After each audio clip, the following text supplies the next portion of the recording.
Captain alias एक तजर्बाकार मल्लाह था जिसने अपनी जिंदगी के 40 साल समंदर के नाम किए थे।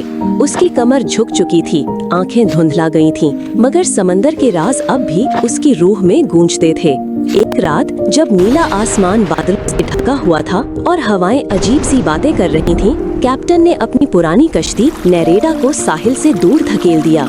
वो तन्हा जा रहा था, एक नामालूम सिमत में, खामोश जजीरा। उसने अपने आप से कहा, जैसे कोई पुराना नाम याद आ गया हो। एलियास को एक पुराना फटा हुआ नक्शा एक मरने वाले मल्लाह से मिला था।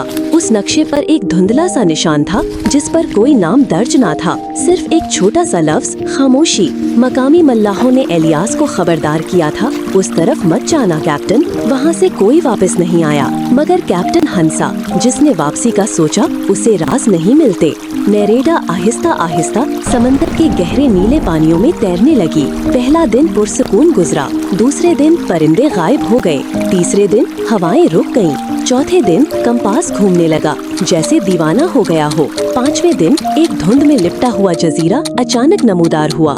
ये वही है, कैप्टन ने जेरे लब कहा। जजीरा अजीब था, न दरख्त, न आवाजें, न जानवर, सिर्फ काले पत्थरों से बनी चट्टानें और हवा में मौल्लक खामोशी, जैसे वक्त यहाँ रुक चुका हो। कैप्टन ने नेरेडा को किनारे बांधा और नीचे उतरा। कदम रखते ही उसके पाँव के नीचे जमीन थोड़ी सी लर्जी, जैसे जजीरा उसकी मौजूदगी को महसूस कर रहा हो। जजीरे पर चलते चलते कैप्टन को अंदाजा हुआ कि सूरज कभी मुकम्मल नहीं निकलता। हल्की रोशनी रहती थी, न दिन न रात। उसे दूर एक गार दिखाई दी। गार के दहाने पर एक पुरानी तख्ती लगी थी, यहाँ सच बोलता है वक्त और झूठ छीन लेता है यादें। कैप्टन ने हिचकिचाते हुए गार में कदम रखा।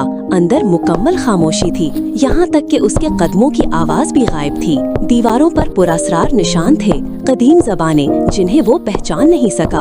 अचानक एक रोशनी चमकी, जैसे कोई आंखें झपक रहा हो। कौन है? एलियास ने पुकारा, मगर कोई आवाज न निकली।